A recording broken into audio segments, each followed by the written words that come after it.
All right, so we're starting with the classic dumbbell flat bench press. 1 set, 12 to 15 reps, 0 reps in reserve or failure, 15-second rest, myo set, 15-second set, another myo set. Now, substitute exercises, you can use these instead of the dumbbell flat bench press, or you can even use a different exercise that is not on this list. This is really up to you. Now, since it's only 1 set per exercise, you really have to push it. So 0 reps in reserve or failure is extremely important. Okay, I'm gonna be finishing the first set. You can see I'm struggling. All right, now I'm gonna rest 15 seconds. I would say the 15 seconds is the golden standard for most exercises, but there are exercises like squats or exercises that I personally don't recover quick enough to do to start another set in 15 seconds, because I usually do 1 to 2 reps. So I give myself 12. My reps, my rest time is usually mostly 15 seconds, but some exercises are 20 and some are 30. So you really have to know when to go back, because for example, if you go back on squats after 15 seconds and you're gassed, then you should wait at least 30 seconds, but I wouldn't rest more than that either. Okay, another exercise, low incline dumbbell bench press. The same rep scheme, 1 set again, and then 2 myo sets again.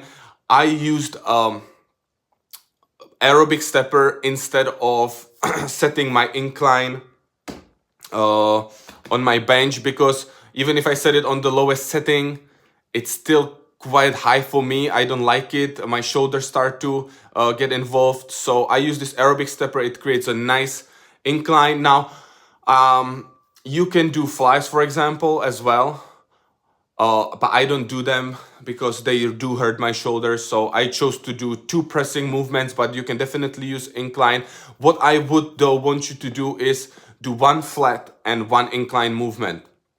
Don't do 2 inclines. You can do that, but I would prefer you do 1 incline and 1 flat and 1 incline instead. When it comes to the rep ranges, I am in a higher rep range because of my joints. I want to give my joints a little break, but you can be in a lower rep range if you want. It's really up to you. This is more like a blueprint, how hard you should train and the amount of exercises you should choose. Okay. And you go again.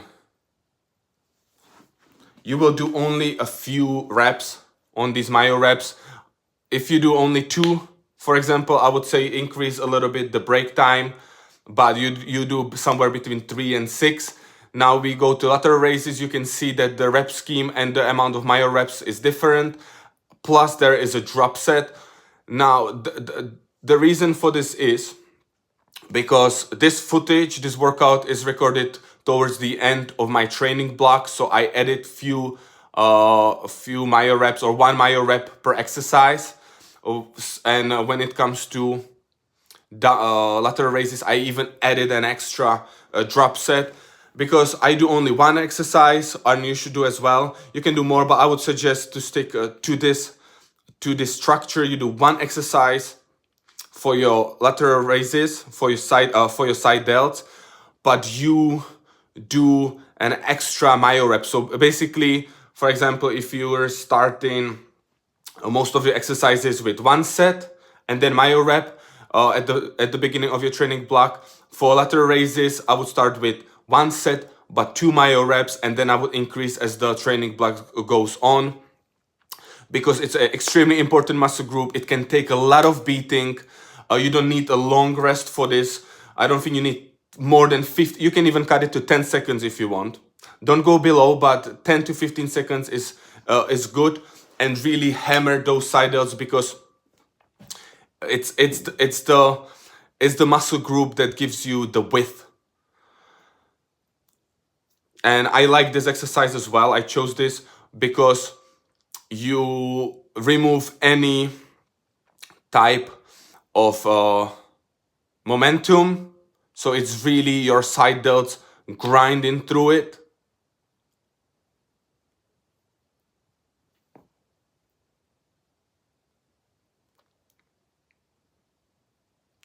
I'm just thinking if I said everything for this push workout. The structure is basically you do two exercises for chest, one exercise for your side delts, and 2 exercises for your triceps. I do not have front delts because you're already doing presses and your front delts are involved in a lot of pressing movement. If you would want to do pressing again, pressing, if you would want to do front delts, you see, struggle.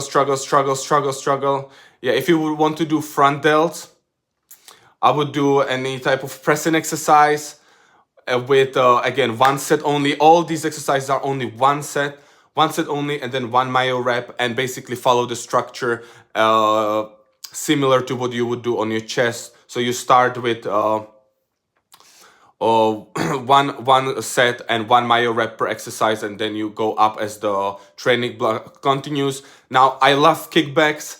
Many people don't like them. I love them.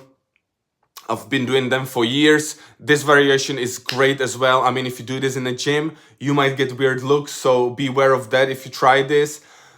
Here are the other substitutes you can do, like dumbbell tricep extensions, seated or standing. You can see it. You can use a different exercise if you want as well.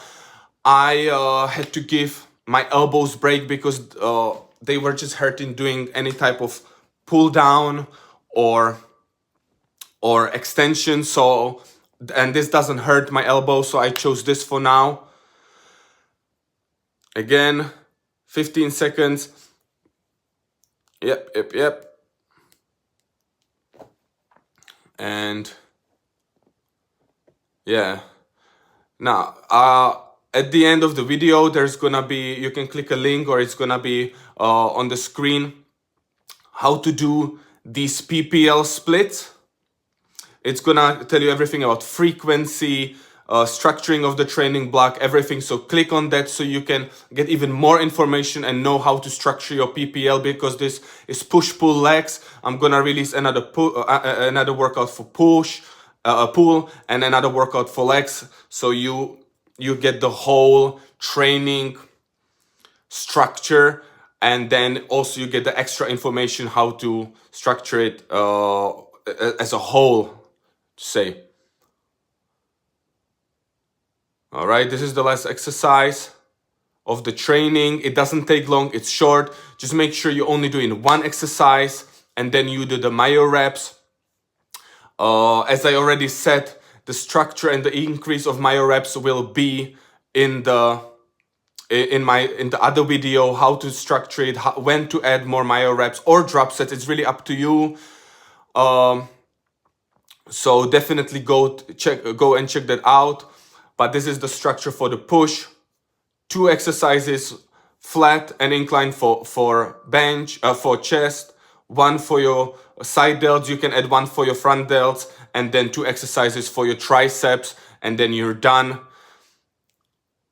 And don't forget, you have to push it all the way to failure or to 0 reps in reserve. That's the whole point of this. If you don't do that, then there's no point doing this HIIT training. All right, guys. So this is the last rep, and this is the end of the video. See you next time.